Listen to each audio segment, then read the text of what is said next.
പെസഹ ഒക്കെ കഴിഞ്ഞെങ്കിലും പെസഹ അപ്പത്തിന് ഭയങ്കര പിടിച്ചോറിയ എല്ലായിടത്തും കേട്ടോ. അതുകൊണ്ട് തന്നെ പെസഹ കഴിഞ്ഞപ്പോൾ തന്നെ ഞാൻ പെസഹ അപ്പവും പെസഹ പാലും എടുത്ത് മാറ്റി വെച്ചിട്ടുണ്ടായിരുന്നേ.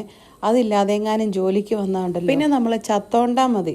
അത് മാത്രമല്ലല്ലോ, നമ്മുടെ വീട്ടിൽ നമ്മൾ എന്തുണ്ടാക്കിയാലും പിറ്റേ ദിവസം ജോലിക്ക് വരുമ്പോഴേ ഫ്രണ്ട്സിനൊക്കെ കൊടുക്കുമ്പോഴല്ലേ അതിൻ്റെ ഒരു പൂർത്തീകരണം ആകുള്ളൂ അല്ലേ. അങ്ങനെ ഫ്രണ്ട്സിനൊക്കെ പെസഹപ്പവും പെസഹപ്പാലും ഒക്കെ കൊടുത്തു കേട്ടോ. എല്ലാവർക്കും ഒത്തിരി ഇഷ്ടപ്പെട്ടെ, കാരണം നമ്മുടെ ട്രഡീഷണൽ രീതിയിൽ ഉണ്ടാക്കുന്ന ആയതുകൊണ്ടേ. അങ്ങനെ ജോലിയൊക്കെ കഴിഞ്ഞ് വൈകുന്നേരം ആയപ്പോഴോർത്തെ ദൈവമേ ഇന്ന് കാപ്പി കുടിച്ചില്ലല്ലോ എന്ന്.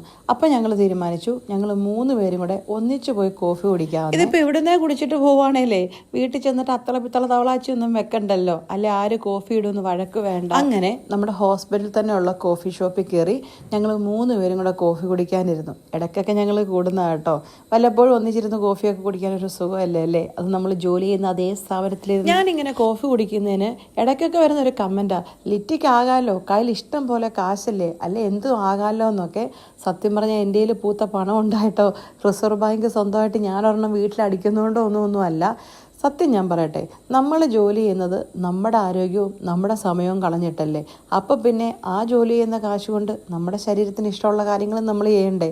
നമ്മുടെ ശരീരത്തിനും നമ്മുടെ മനസ്സിനും ഒക്കെ നമ്മൾ കഷ്ടപ്പെട്ട് ജോലി ചെയ്ത് നമ്മുടെ ആരോഗ്യവും സമയവും എല്ലാം കളഞ്ഞ് നമ്മൾ കാശൊക്കെ വല്ലവർക്കും വേണ്ടിയിട്ട് അയച്ചു കൊടുത്ത്, അത് ആർക്കും വേണ്ടിയിട്ടായിക്കോട്ടെ, അവസാനം ഉണ്ടല്ലോ ഈ പറയുന്നവരാരും നമുക്ക് വേണ്ടി കാണുക. അവസാനം നമ്മുടെ കാശും പോയി ആരോഗ്യവും പോയെന്നൊരു വിഷമം മാത്രം.